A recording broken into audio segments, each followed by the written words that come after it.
T V اور عذاب قبر کیسٹ کی کامیابی کے بعد سونک انٹرپرائزز اب پیش کرتے ہیں کیسٹ مرنے کے بعد کیا ہوگا۔ بسم اللہ الرحمن الرحیم۔ برادران اسلام، السلام علیکم۔ موت کے بعد سے قیامت قائم ہونے تک ہر شخص پر جو زمانہ گزرتا ہے اس کو برزخ کہا جاتا ہے۔ برزخ کے لغوی معنی پردہ اور آڑ کے ہیں۔ چونکہ یہ زمانہ دنیا اور آخرت کے درمیان ایک آڑ ہوتا ہے، اس لیے اسے برزخ کہتے ہیں۔ حضرات گرامی، آخرت کی مراجعت کے وقت سب سے پہلے آپ کو ملک الموت سے ملنا ہے، اور ملک الموت کے معنی ہے موت کا فرشتہ۔ ان کا نام حضرت عزرائیل علیہ السلام ہے۔ موت بھی اللہ کی ایک مخلوق ہے۔ اللہ تعالیٰ نے جب موت کو پیدا کیا تو اس کے سامنے 10 لاکھ پردے ڈال دیے، اور ہر پردے کا طول و عرض زمین و آسمان سے کہیں بڑا ہے۔ موت کی جسامت کا حال اس سے معلوم ہوتا ہے کہ اگر تمام دنیا کے دریاؤں اور نہروں کا پانی اس کے سر پر ڈالا جائے تو ایک قطرہ پانی زمین پر نہ گرے، اور ساری کائنات اس کے سامنے ایسی رکھی ہوئی ہے جیسے کسی شخص کے قدموں میں کوئی چھوٹی سی تھالی رکھی ہو۔ اللہ تعالیٰ نے حضرت عزرائیل علیہ السلام کو جب موت پر مسلط فرمایا تو انہوں نے عرض کیا، خداوند، موت کیا چیز ہے؟ پروردگار عالم نے موت کے سامنے سے سارے پردے ہٹا دیے اور فرشتوں کو حکم ہوا، آؤ تم سب موت کو دیکھ لو۔ فرشتوں نے جب موت کا نظارہ کیا تو بے ہوش ہو کر گر پڑے۔ جب ان کو ہوش آیا تو پوچھا، الہی، کیا موت سے بھی بڑی کوئی چیز دنیا میں موجود ہے؟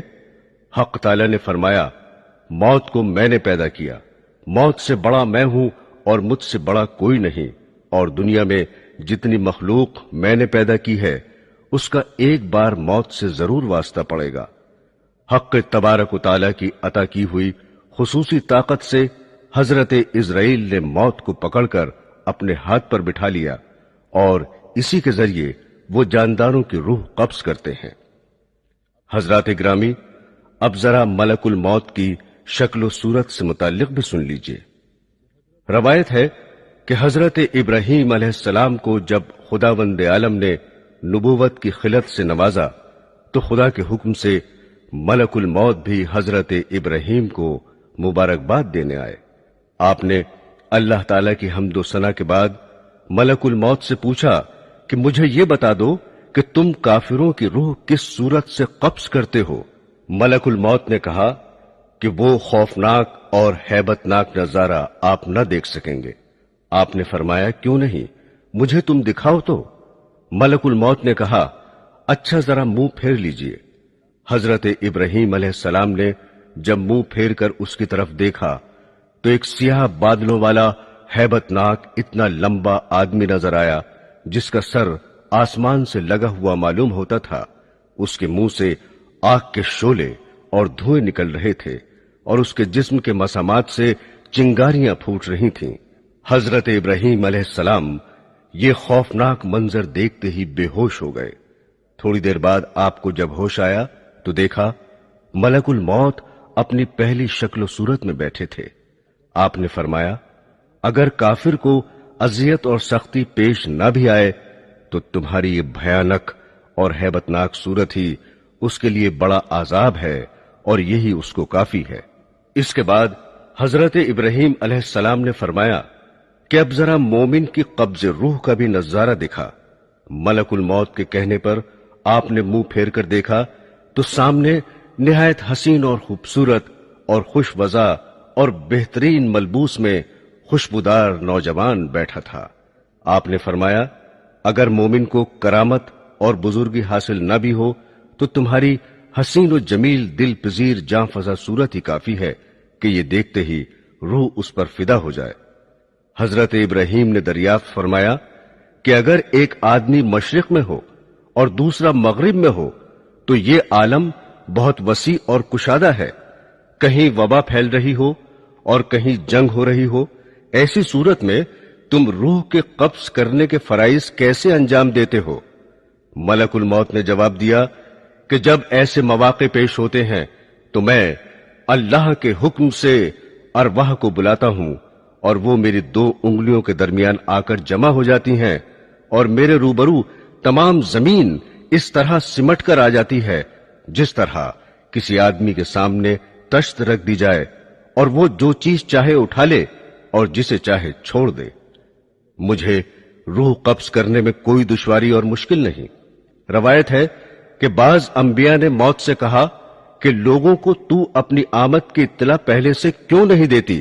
اس نے جواب دیا کہ میری آمد سے پہلے میرے قاصد میرا پیغام پہنچا دیتے ہیں۔ حادثات و انقلابات، بڑھاپا، بالوں کی سفیدی، بیماری، بصارت کی کمزوری وغیرہ میرے قاصد ہی تو ہیں، مگر لوگوں کو پھر بھی ہوش نہیں آتا اور وہ غفلت کے پردے میں رہتے ہیں۔ بھائی اور بہنوں، اب ذرا ملاحظہ کیجئے کہ ملک الموت کے معاونین کون کون ہیں۔ ربیع بن انس رضی اللہ تعالی عنہ سے کسی شخص نے پوچھا کہ کیا ملک الموت تنہا روح قبض کر لیتا ہے؟